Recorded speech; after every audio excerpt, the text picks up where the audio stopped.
Hello everybody, my name is Marlo and welcome back to another episode of Hardcore Minecraft, where today is my first time playing Minecraft in about 2 weeks, I think it is. I'm finally back from my trip to Iceland. It was lovely, thank you for asking. I'll pop some pictures up on the screen now in case any of you want to see that or haven't already on my Twitter.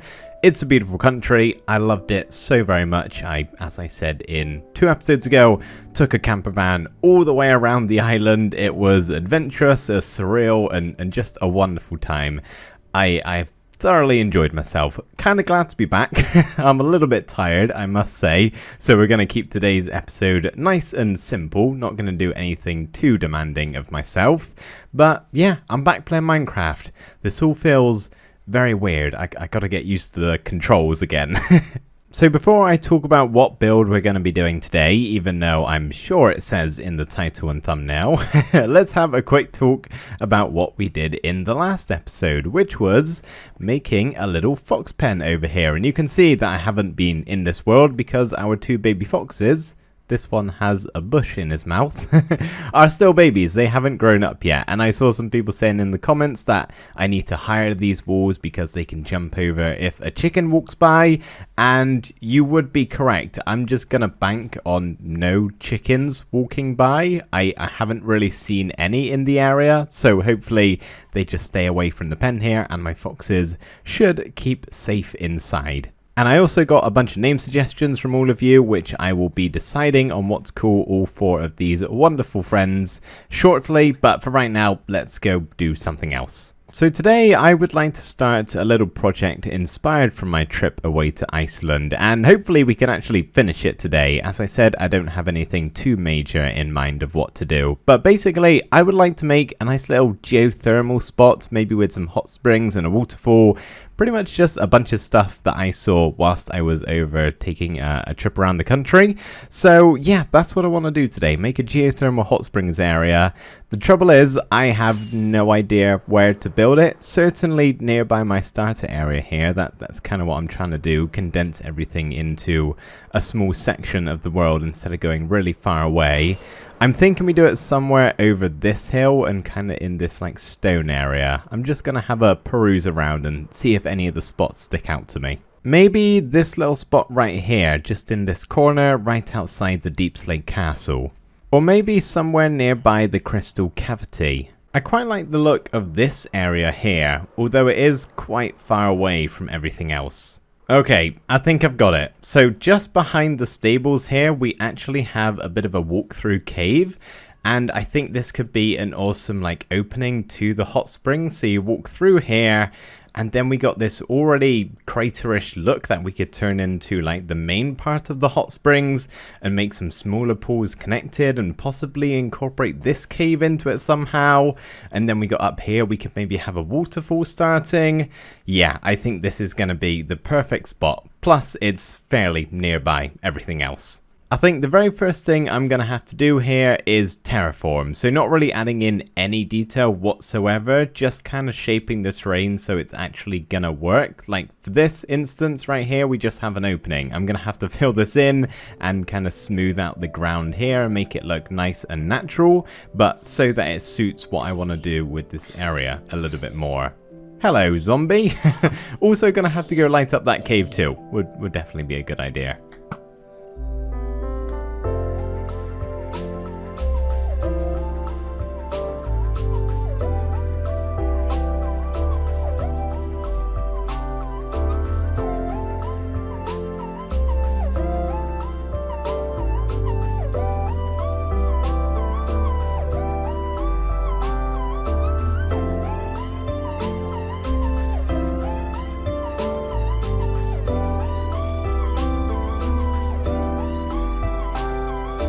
It would be really helpful if the Elytra had some sort of hover ability. I know you can get slow falling potions, which helps for that certain thing, but I am too lazy to do that. I just need to be able to fly like right here, because I can't really get a good vantage point, but up here we'll have to do. So as you can see, I've pretty much just added in a bunch of stone. There was a bit too much dirt going on for my liking, or grass, and it didn't really make sense to me to have grass next to the hot springs, so I've changed a bunch of it out for stone, and I may even do a little bit more later on, but for right now this is absolutely fine. Let's get the bed ready to go to sleep. But as you can see, we got the main pool here, which is where most of the water is going to be, but I've also added in a little bit of a side pool, just where you can go. Maybe imagine like in a swimming pool, you'd have like a jacuzzi on the side, that sort of thing, except they're connected and part of the same water. So yeah, that's what we're going to do with the pool section. And then I'm also going to make it go partially into this cave here, maybe up to like this level, and then at the very end of the cave we could make like a little bit of a seating area just where you can sit and hang out back here. I think would be a pretty cool spot. And then, as I said earlier, I would like to have some sort of waterfall coming out of this cliff right here. So I think the next thing is to pretty much just sort out all of the water, filling up the pools and doing the waterfall too. Actually, it's not. This is going to be a hot spring, so I need to heat it somehow. So I'm going to either have some fire using a flint and steel, which I do not have, unfortunately. Have to craft one of them. Or campfires, which I also have none of. So I'm going to get some campfires and a flint and steel and just do some testing first of all. So I basically want to know what happens when you place a campfire underwater. Yeah, I thought that might be the case. Okay, I was kind of hoping we'd maybe be able to figure a way out to get the smoke particles that you get from a campfire coming up from the water. I think that would have been really cool. Actually, I've just had an idea. I need to grab myself a sign. One sign, please. Thank you very much. Okay, so my new theory of how we could do this is to make a little hole underneath the water. And then if we just place in our sign here, stopping the water flowing down into this spot, we can then put our campfire down here, which will stay lit because there's no water on it. Yes, yes, yes, yes, yes. Oh, we do get the particles. That is wonderful. Okay, great. I did not think that was going to work. It doesn't really make a whole lot of sense, but this is Minecraft, so it doesn't matter. All right, we're definitely going to use this as well as the flint and steel method. So that's what the campfire is going to look like. We're only going to do that in a couple of spots, as I don't want too many of them. Otherwise, just having random holes in the pool, it's going to look a little bit weird. As for the fire, what we're going to do is go one block underneath where the bottom level is going to be and light a flame. Let's actually get the dirt blocks back so I can fill this hole back in when I'm done. So if we have fire down there, which won't be extinguished, or will actually, I do not have fire tick disabled in this world, so that may actually need to be netherrack, but pretty much you put a block over this and the smoke particles still come through a little bit, so it's not quite as large and obvious as the campfire is, but it is a nice little, I think it's extinguished itself. Yeah, definitely need to get some netherrack, but that's okay. So yeah, it kind of gives like a nice little sizzle too, and just got some smoke rising up from underneath, which I think is going to be awesome. So that is what I have to do before the water. Otherwise, if I do it the other way around, well, it's going to be a lot more difficult. So I'm here in my creative world. I've just been doing a little bit of testing as for a better way to conceal the campfire, and turns out campfire smoke will actually go through a slab even if there is water on top. So as you can see, we're still getting some of the particles come through. It's not quite as many, but I actually think I prefer that. So yeah, this definitely looks a lot better than having a sign with a flame underneath. In fact, you may actually just be able to use a full block. Yeah, okay, so the slab isn't necessary there. You know, I think that might be enough campfires. Now it's just time for the actual fire. I don't know how much of a difference this is actually gonna make, considering how large the smoke particles are from the campfires themselves, but I'm still gonna add in a few regardless. I forgot I need netherrack. I'm just so used to playing with fire tick off usually that I don't even think about using this sort of thing when adding fire into a build, but considering we're in hardcore, I can't really enable cheats to put it on that easily. All I've got to do is fill in all of the holes, and let's just double check the smoke is still coming through. And yes, it is. That is more than enough. I'm actually really happy with that. Can't wait to see how it looks with the water. But yeah, just got to go around replacing all of these stone blocks I've already dug up. And that is certainly something. I can't say I've ever seen something looking exactly like this in Minecraft before. It's kind of confusing, especially if you don't know there's campfires underneath all of the blocks. But yeah, let's get that water added in and see how it looks when we got a nice toasty hot springs.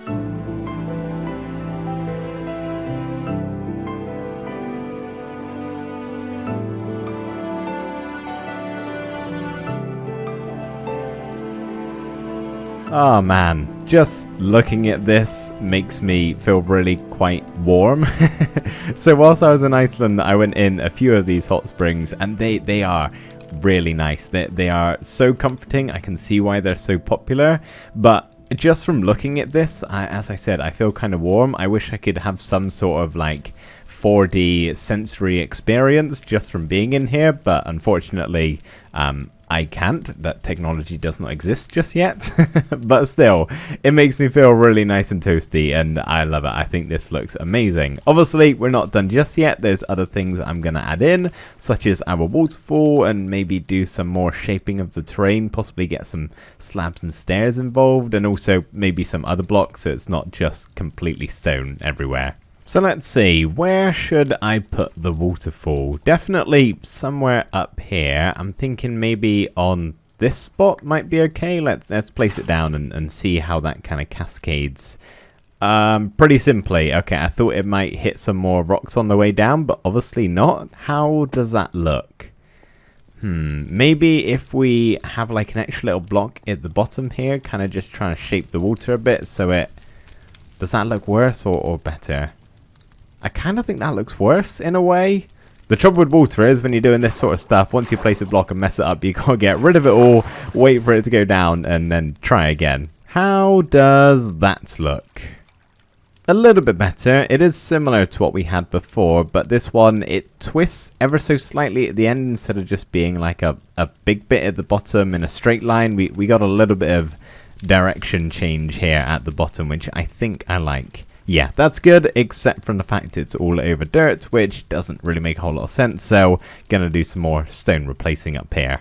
I've also decided to get rid of this tree, as you can see, and yeah, replaced a little bit of the stone up here. Not too much, as I think it might look weird from this side if I overdo it, but yeah, this is all looking very good. I think the next thing I would like to add in is just another block that isn't stone. So if I was to make this realistic, I would probably use some sort of like black stone or basalt or something a lot darker like that. There is a lot of darker and just quite frankly black stone in Iceland because of all the volcanic activity, but I just generally don't think that's gonna look very good if I do it here in Minecraft. So yeah, I think we're gonna keep to the stone, but I would like to add in some other things. So this is where we may stray away from realism, not that we've really kept to it at the moment anyway. It is Minecraft, it doesn't have to be super realistic. So I'm thinking maybe we could make use of the tough block that's fairly new to the game. Not that I have a lot of it. Andesite is always quite nice to mix in, and maybe like a couple of gravel spots here or there. I'm not sure, I'm going to have a rummage and see what else I can find. I'm thinking with the tough blocks, we kind of do small patches instead of having it spread out evenly throughout this entire thing. I think not only is it going to look better that way, but also conserve on my very limited resources of this block. So how does that look? Obviously, this isn't going to be the only one we do of it. We'll have kind of several patches around. But yeah, I think that's actually quite nice. I think I'll do that for a couple of other spots. So I've got the tough blocks there that we're going to add in. I honestly don't know if I'm going to add in gravel or andesite. I do that all the time, honestly, and I'm a little bit bored of it. At least right now, I'm a little bit bored of it. So maybe right now we don't add in the andesite and the gravel. But I was thinking, at the end of this cave here, where we're going to have like a nice little sitting area, we could maybe try and transition in some basalt, some smooth basalt, and then some regular as well, and just kind of have this being a lot darker at the end of the cave. I think that might actually look really quite cool.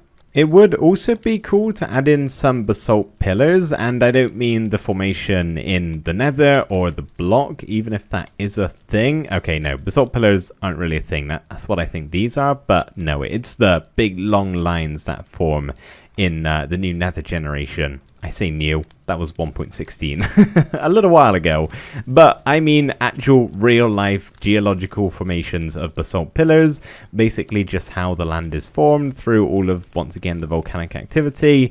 It is a very frequent occurrence in the land of ice, and they look really awesome, like on the Black Sands beach in this picture right here.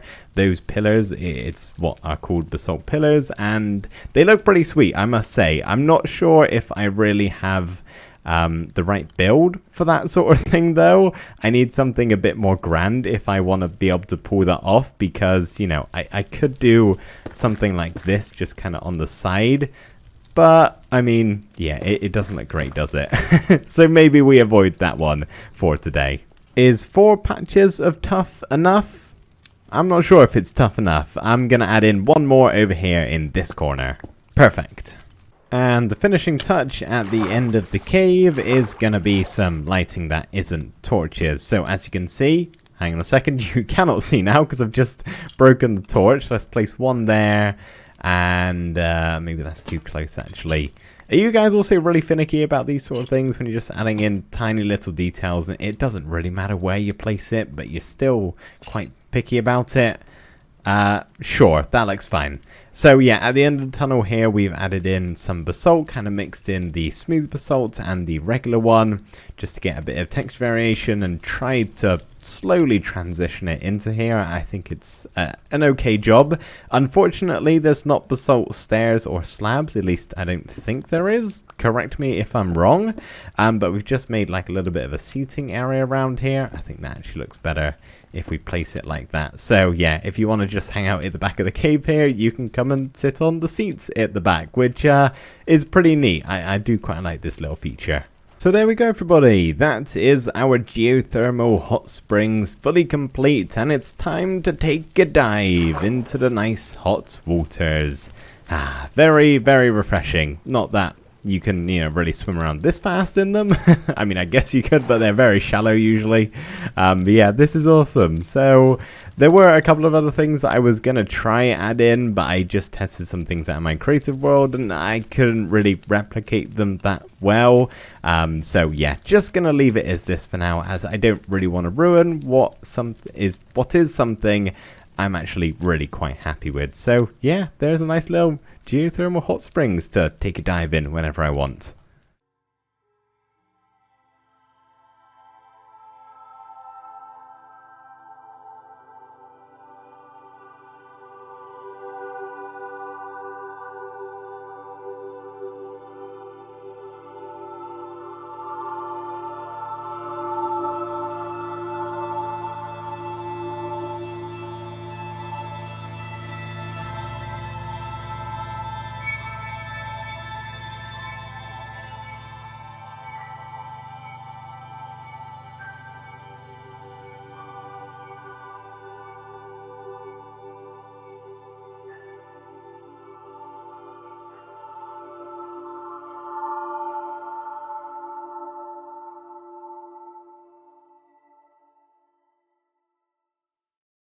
Before we end the episode off here, there are a couple of other things I would like to do. One of them is to name not only the llama over there, but our 4 new fox companions.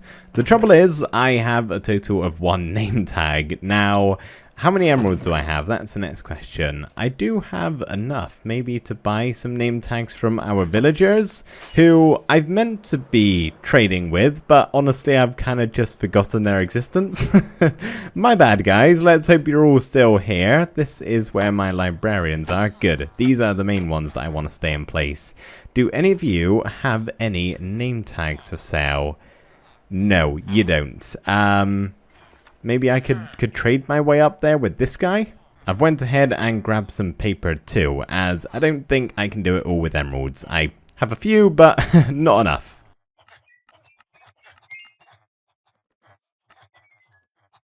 And there we go. We finally unlocked the name tag. That took a total of 30 seconds maybe.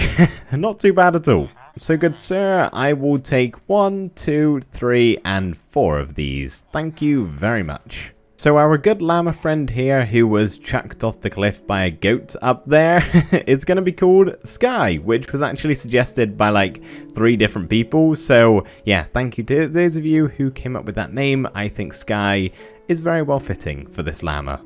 As for the foxes over here, well, they are going to be called Fiddle, Phineas, if I can just click on them all, they're running about a little bit, Flint, and then Forbney. So thank you to Claire, Karen, Sessa, and Orbney for those names. Bonus points if you can guess which one Orbney suggested.